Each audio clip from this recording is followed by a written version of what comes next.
Now that you have your virtual machine fully up and running, now what we want to do is join the newly created virtual machine to your domain. So another requirement that I didn't quite mention yet, but one of the requirements is that you do need an Active Directory domain to join the system to. So I'm just going to go ahead and log in. So once you're logged in, the system should open up Server Manager. And then the Server Manager, what you want to do is go ahead and click on Local Server. I'm going to go ahead and click on server name or computer name, and then you want to click on change.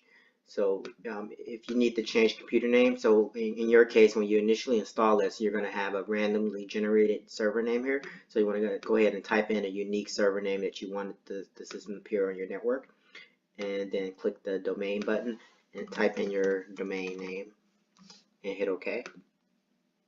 Then you'll get prompted for credentials.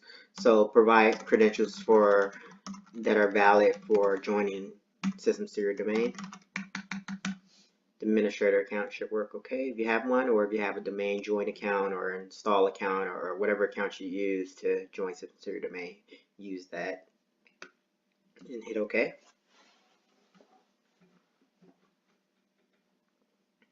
Alright, you should get a message to inform you that you're successfully joined to the domain. Hit OK, and then hit OK again.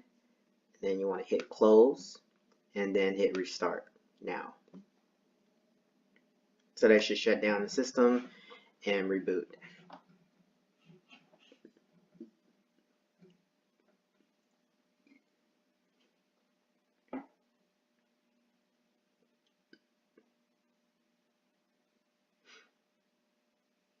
Alright, so now once the system comes back up, now we're ready to start performing the installation for VMM components. Now that your system has successfully joined the domain, now we want to log in with that domain account, or any domain account that's administrator on the system that you're using.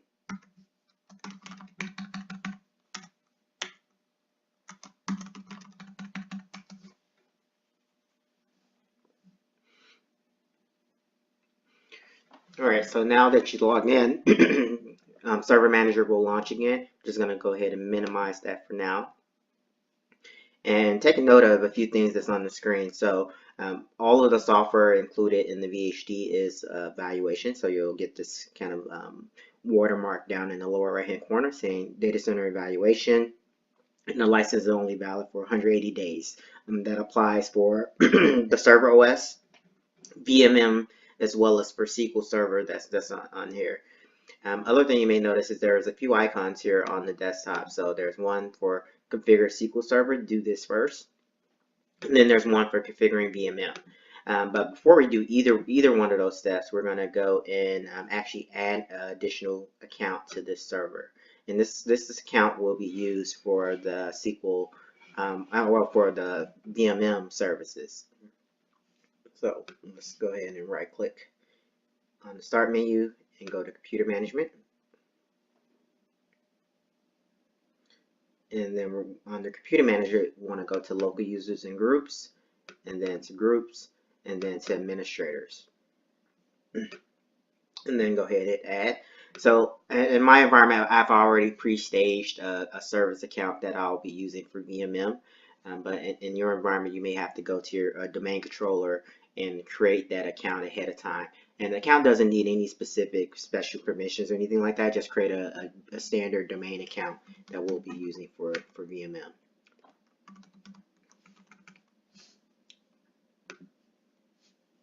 All right, go ahead and say OK. So I'm going to just go ahead and add that system as a local administrator on this server. Hit apply, and then hit OK. And then I can go ahead and close out the service, out of computer management. And now I'm going to go ahead and configure SQL Server. So I'm going to double click the configure SQL Server first.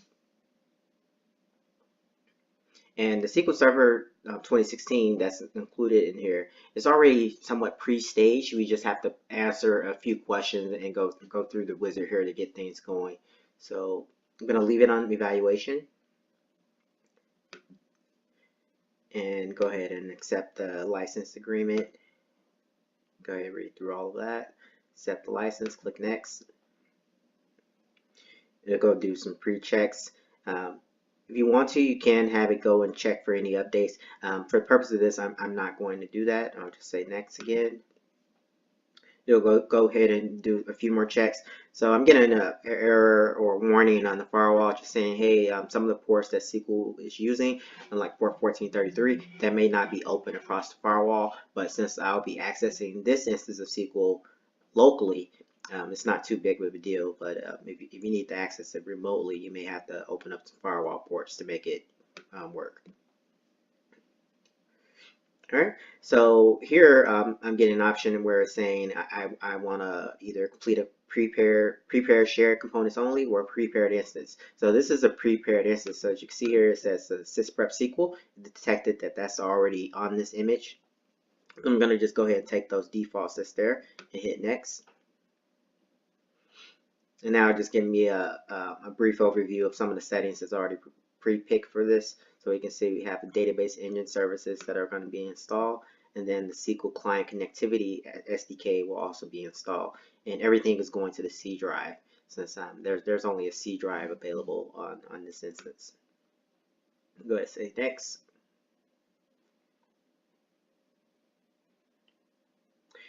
Alright, so now we have a few choices. We can either make this a name instance or we can make it the default instance. So I'm going to use the default instance for these purposes. So I'm just going to change back to default instance.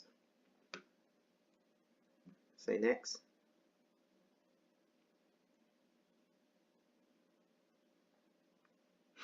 And here it asks me a few questions on what service accounts I want to use. So you can use just these defaults here and not change anything. And what it'll do, it'll create NT services local accounts to run the service as.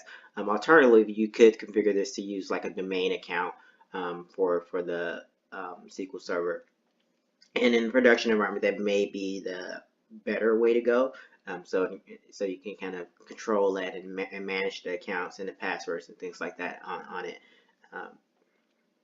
So one other thing that I like to do, so this is kind of a new thing in later releases of SQL, where you can perform value maintenance tasks to SQL Server. This allows for instantly to create SQL database files. Downside of this setting though is that say if someone did get access to the server, they could scan, even if you've reinitialized the database file, we haven't zeroed out the data, so someone would technically be able to reconstruct that data that you thought you deleted. So it's kind of you get better performance, but then there's some security consequences behind that, so there's some things to keep in mind. For the purpose of my lab, I'm just going to go ahead and check that. Then you can go look at collation. We don't need to change anything there, but that's how that's configured by default. Go ahead and hit next. And then we're getting the choice for Windows Authentication mode or mixed mode. Since this SQL Server will only be used for VMM, and VMM only uses Windows Authentication, we'll just leave it at Windows Authentication mode. And then other things I want to do, I'm going to go ahead and make my current user administrator on the SQL Server. And in your environment, if you have a SQL administrator group, you may want to add that as well. In the purpose of my lab, I actually do have a SQL administrators group, so I'm going to go ahead and add that as well. So my other SQL administrator accounts on my domain, they'll also be authoritative on this SQL instance. Then you have some other options to install things on various different data directories if you want to make those modifications. Say if you added your own additional drive letters and things like that to this server, you can point those data files and the log files and the backup files to those other locations. For the purpose of this, I'm going to leave everything in default. Other things you can do, you can also configure your tempdb files if you wanted to specify how many you want, how big you want it to grow, and things like that. For the purpose of this, again, I'm not going to make any changes there, so just leave that as is. And then for file stream, same thing, we're going to just leave it as is and hit next. So let's go ahead and prep prep that for installation. And one thing that it does do, it creates this configuration file.ini. So say if I want to redeploy this same configuration to another server, for example, I could go and save that. So I'll go do that. I'll go to that path, and I'm going to copy this configuration.ini file out. And I'm just going to paste that on my root of my C. I'm going to rename it. So configuration file SQL 2016 SysPrep install. Alright. And then I'm going to hit complete. So now that's going to go ahead and use all the settings that we selected and turn up that SysPrep SQL image that's already on the system. So this shouldn't take too long, since most of everything is already in place. You just need to put those last few final touches on it. So while that's installed, I'm gonna, well, may not need to pause the video. It seems like it's going pretty fast. And give it another 15 seconds or so. If it doesn't complete by then, I may pause the video and then come right back. But like we're almost done. Okay, so that succeeded successfully. And then go ahead and say close. So now we have a running SQL server on the box, ready to go to accept the Virtual Machine Manager 1711 application.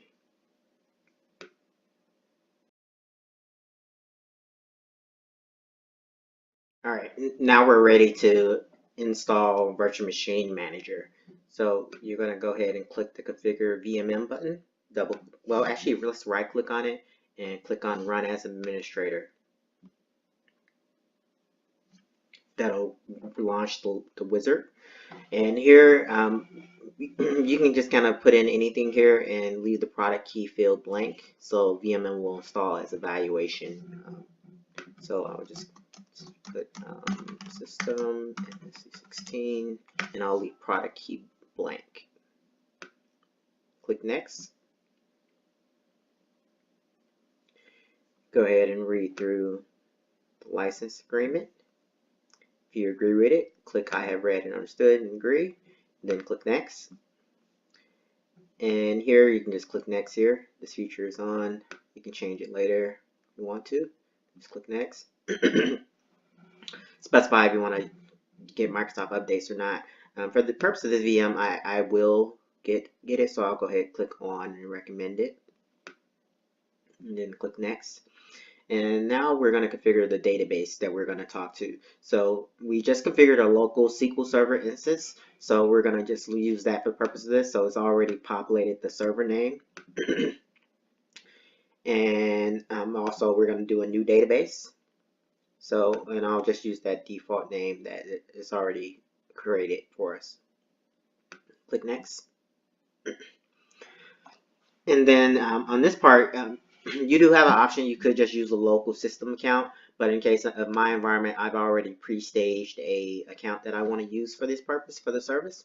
So I'm going to go ahead and type that in, service 1711. That's what I named it. Type in my password.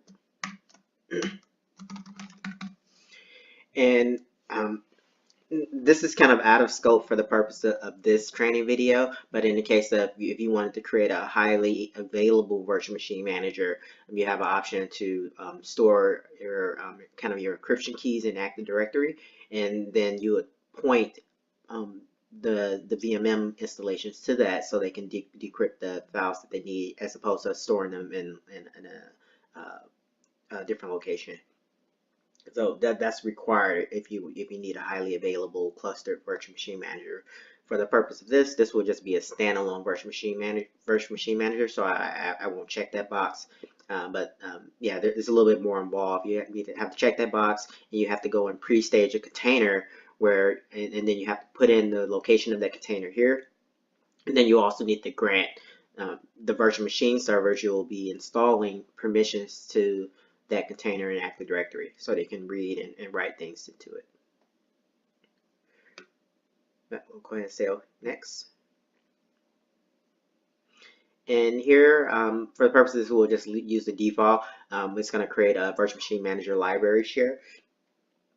But if this server already had another share in another location, I could specify that as well. But since this is pretty much a brand new server, we'll go ahead and use the defaults. Hit next. And just briefly go over the changes that it's about to make to the system. Just verify that everything looks okay. In my case, my service account looks good. I've already granted this account local administrator on the server. Ports look okay. Let's say install. So the installation is going to take a few minutes, so we'll give it a little bit of time, and we'll be right back.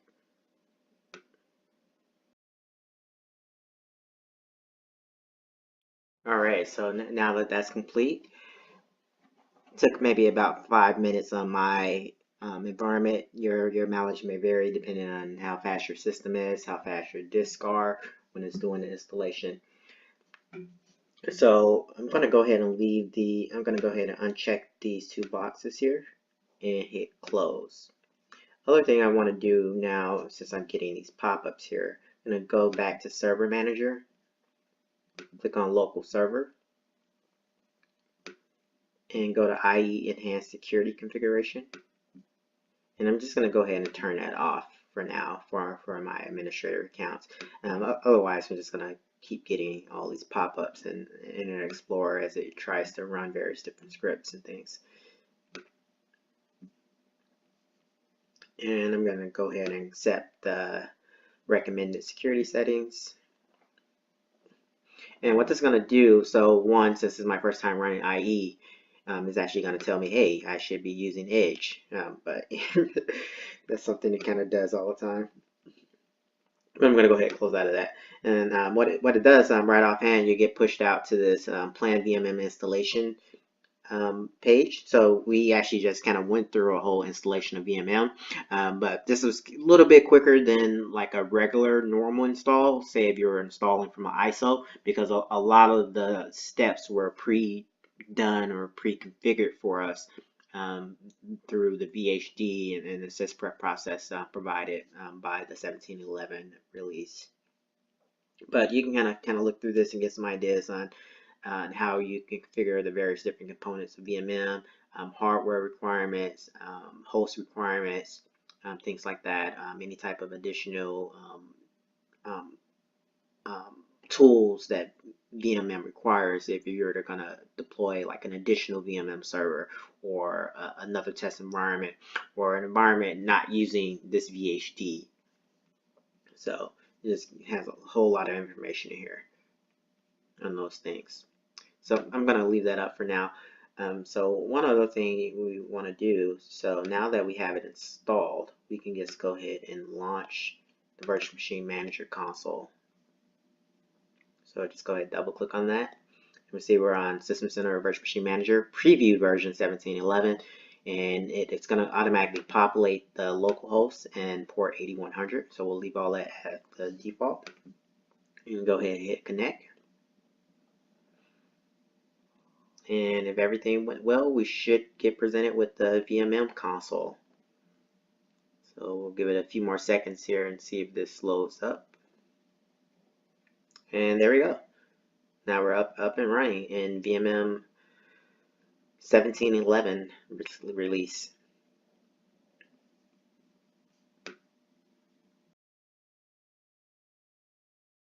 So now that our Virtual Machine Manager is fully added, now you're free to go and start adding hosts, adding your hosts into the environment, adding your storage, configuring your networks, and all those various different things. But before we do any of that, I want to just go and take a look at some of the new documentation available, so we can take a look at some of the things that are new in 1711. Because there's actually quite an extensive list of things that have been added and changed, and new capabilities that's been added to Virtual Machine Manager 1711 release. So we're going to go ahead and open up a web browser. I'm going to go to docs.microsoft.com. And then here we want to go to System Center. And then under System Center, we want to look for Virtual Machine Manager. So here we go here, Virtual Machine Manager. And once we're here, now over here on the left-hand side, you expand out Overview, and then go to the What's New in VMM 1711 section. So as you can see, there's quite a lot of things added. So one big thing that's been added where previously, so if you're running like Server 2016 and you have Hyper-V installed, you can manually enable nested virtualization through a few PowerShell commands, but now that capability has been added into Virtual Machine Manager, so you can directly manage and change those settings from VMM. One of the caveats though of that, well, not caveats, but it's not supported on AMD processors, I don't believe. So you need to have AMD systems in order to you have to have Intel processors in your host in order to take advantage of those capabilities. And unfortunately for me, this particular system that we're on, where this VMM server is hosted right now, is actually a AMD processor. So I can manually enable the nested virtualization feature through PowerShell, but it actually won't work. So that's something to keep in mind if you're planning on playing with that. Nested virtualization is good for if you wanted to do things like containerizations or running Hyper-V on top of Hyper-V and then deploying VMs within that VM. That's a good use case for that. Other capabilities, we have some new P2V or V2V capabilities, so we can do like migrations of VMware VMs that are EFI based, EFI firmware based to Hyper-V. Have a whole slew of various different performance improvements, new capabilities within inside the enhanced console sessions, additional storage management and QoS, quality of service capabilities, whole lot of new network capabilities. So a lot of networking stuff is actually beyond my knowledge, at least right now, since I haven't used a lot of the networking capabilities that's in VMM. Other things that we have added, so support for Linux shielded VMs. So that's a new capability that you can do. There's a few things, so it does have to be provisioned on top of a 1709 release of Hyper-V. So if you try to do it on a Server 2016 release, I don't believe it's supported. I'm not sure if it will work or not, but I don't believe it's supported. So, and a few other things. So yeah, this is a good list to take a look at, and then go start trying out some of these new features and capabilities if there are things that are useful in your environment. And in the case of, say, you're coming from a 2012 R2 release, what you can do is take a look at the What is VMM section, and that'll kind of give you a background of VMM in general. And if you go to the Get Started, there's various different release notes, things about storage spaces direct on how to manage those things, and then there's additional how-tos further down to give you more information about what are the capabilities in VMM 2016, as well as this most recent 1711 semi-annual channel technical preview release. So yeah, so that's a very good article to take a look at. So next thing we're going to do, let's go ahead and go and add a host into this virtual machine manager to be managed by the 1711 release. So I do have another VMM, a 2016 VMM that those hosts are currently managed by. So we'll go through what's involved to bring those systems into the 1711 VMM.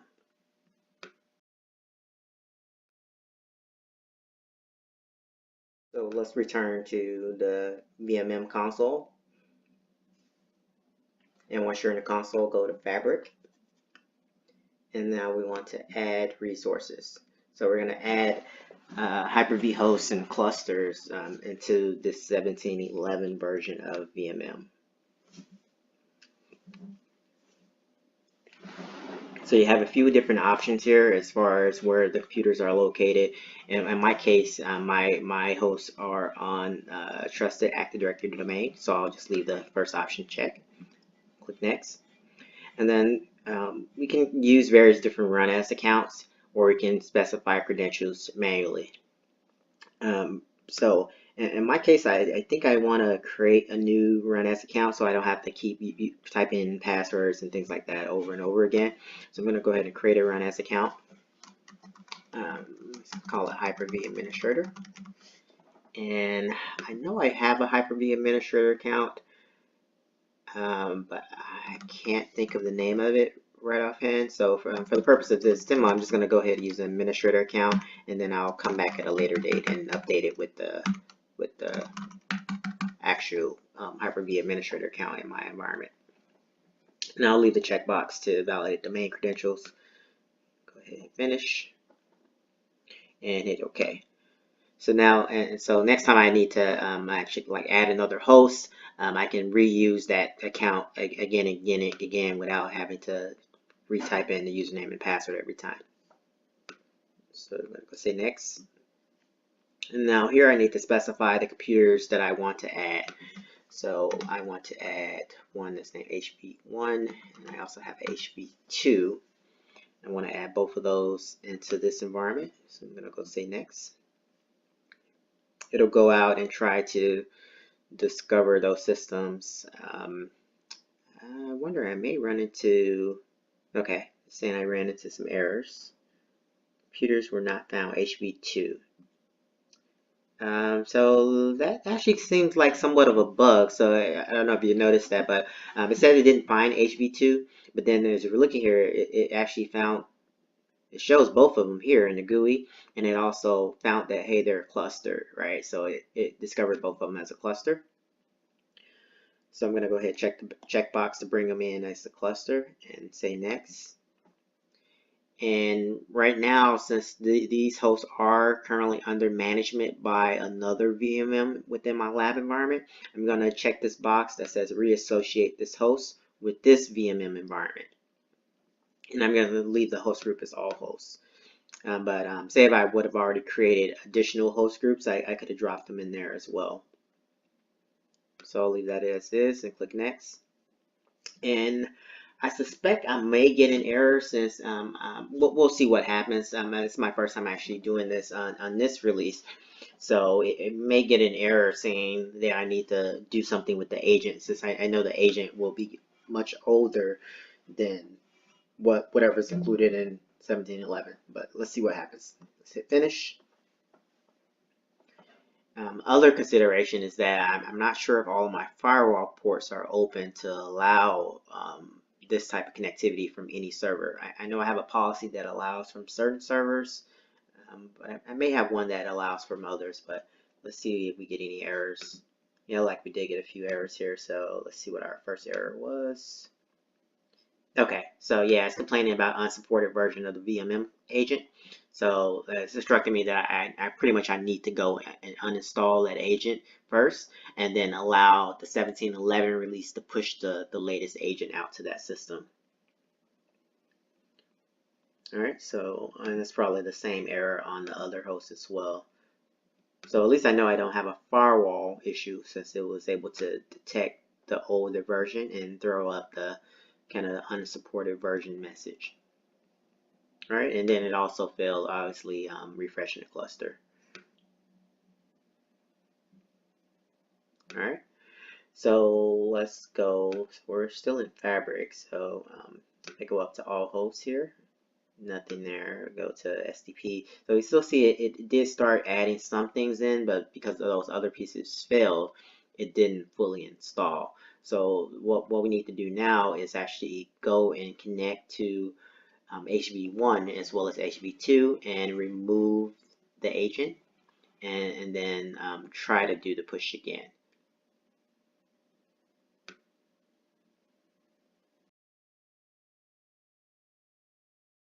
Now I'm over on one of the Hyper-V hosts, and I'm just going to walk through uninstalling the agent so we can try to do the push again. So I'm going to right click on my start menu and go to Programs and Features.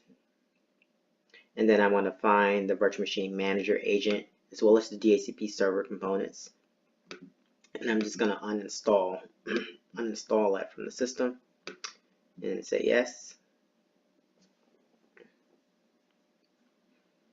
And keep in mind, like if you're, I wouldn't do any of this like in a production environment, but since this is purely a lab environment, and then this is also a technical preview test release, these are things that I'm okay with doing. But if you're like using VMM extensively and you have all type of virtual networking and storage quads and all other type of things like that deployed within your environment, you probably don't want to just go and do things like this as far as just uninstalling and unassociating that VMM with your production environment. So that's nice, easy, and quick.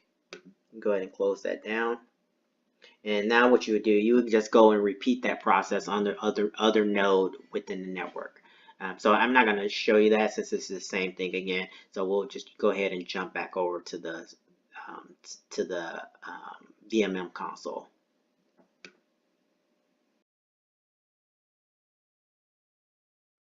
All right, so back in VMM, what we want to go and try is, let's go to jobs. And remember we had those failed jobs for adding the virtual machine host. So I'm going to go and try those jobs again. So I'm going to right click and say restart. And I'm going to say yes to restart the selected job. And then I'm going to go and select my Hyper-V administrator account to perform that task.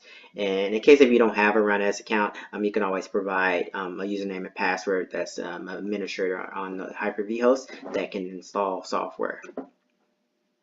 Go ahead and say OK. And I'm also going to do the same thing for the one on Hyper-V on HV1. So I'm going to go ahead and retry both of those jobs and go to running. So now both jobs are, they appear to be running. So what it should do, it should try to go out to those servers and push that new agent out to it, and then associate both of those hosts with this new VMM instance that we have deployed. So this should take just a couple minutes. Other thing that may happen that I know in previous releases of VMM, if you didn't have the MPIO role installed, you'll get a message saying that VMM couldn't claim any storage that's associated with them. So just with Hyper-V hosts in general, ahead of time you may want to install an MPIO role and then allow it to claim any like iSCSI or any type of storage that host will be using, and then add it into VMM so it can do that successfully. So it can do that automation automatically for you. So we'll give it a few more minutes here. Look like we're making good progress. So deploying drivers, so you can kind of track the status of what's going on down here. Just jumping through the different steps. So quite a few of them have completed. Installing virtual switch. So yeah, I think I just saw it briefly before it went off about the MPIO, because I just recalled that I know I don't have that installed on that system, and you'll get that from time to time when you're pushing new or adding new hosts into VMM. So HV1 is look like it's taking a little bit longer, but let's go take a look at that error message that we saw. So yeah, so this is similar to what we see in previous releases of VMM, where if it multipath IO devices claim, if you wish to use this host in storage spaces direct cluster, disable the multipath IO feature and then restart the computer. So there's a couple of different things. So if you're trying to use the storage spaces direct, apparently that should be disabled. But if you're not using that, then it would give you an error message saying, hey, you should go and enable this so we can claim the storage. So I guess it depends on your configuration on which one you're going to get. In the case of these two servers, they're technically not participating in storage spaces direct, but I guess they could, but they're not really a supported cluster configuration. They're a little bit different as far as like the CPU they have. They're both Intel, but they're different generations and different amounts of memory, different firmware. So they're not a totally supported cluster setup, but it works for my lab. So yeah, HV1 is still chugging along. I'm not sure why that one's taking so much longer.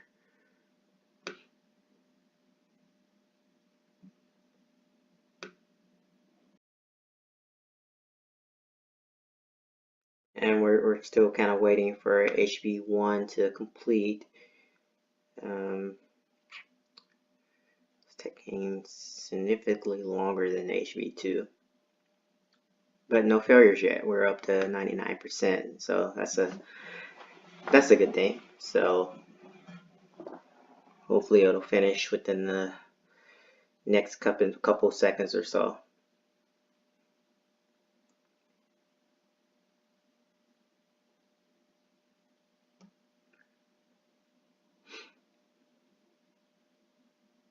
So yeah, part of it could be that I know that the host where this VMM 1711 does not have a wired connection, but so that may be having some impact. But then again, maybe not, because HV2 that would be in the same situation, and that one completed pretty quickly.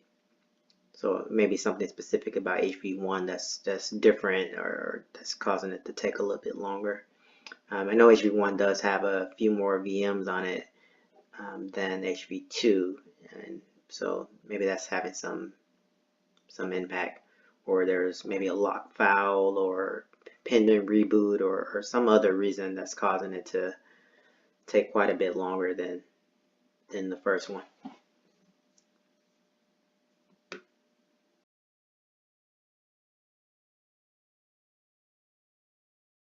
All right, after a few minutes, the HV1 finally finished. It just took a significantly longer than the other server, but what it looks like what had happened with that one, it had a actually it had some patching and things that was going on it while we were trying to install the agent. So the agent installed successfully, but the Windows updates when things were still going on, and then the system went down for a reboot. So that kind of hindered the VMM, what it was trying to do as far as refreshing the cluster and getting the VMs. But now we're up and running though. Everything appears to be working. The few VMs that's on this cluster, they're appearing in the view. Everything seems to be working. So now we have those Hyper-V hosts talking and running under the VMM 1711 release. So visually, it looks pretty much identical to the previous release. At least just right offhand, just looking at it, I don't see anything that looks new or different. So I'm assuming a lot of those new features and enhancement are probably buried in some of these menus. So let's just go take a look down into like CPU. So I don't see it there. Let's take a look at the properties on a virtual machine. So let's take a look at the properties here. Assuming there may be a couple new checkbox. So yeah, here's one: enable nested virtualization. There are the checkbox for that. It's now a per VM setting that's exposed here. So you got to have a certain configuration version, 8.0 or higher. Have to be Intel processors. As I thought it was something that only works in Intel processors currently. And another tidbit here is saying for nested virtualization, you need to enable spoofing of MAC addresses to support networking. So something else that you just keep in mind if you're going to try to use that. In the case of this VM, we see that it's a generation 2, but it's only on version 5.0, so it doesn't meet the minimum requirements for the new nested virtualization feature. So that's kind of grayed out right now. So in the case of these two hosts, though, they are Intel processors for these two hosts. So I wonder, can I Can I upgrade the configuration from here? Is there a way to do that? I know how to do it from Hyper-V Manager. I'm not sure how do you do it from VMM. Maybe a checkbox or something here you can. I'm not seeing anything.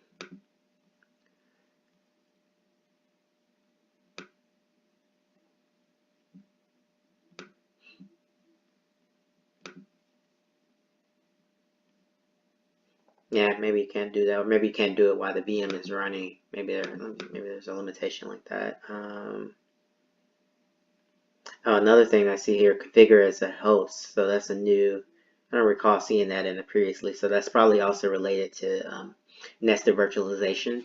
So probably once you enable nested virtualization on a VM, you can then go and configure that VM as a host. So then when VMM is doing its placement calculations, it'll use that VM in those calculations to place newly created VMs within that VM. So yeah, so this has kind of been a quick overview of how to get Virtual Machine Manager 1711 installed from the pre-configured VHDs.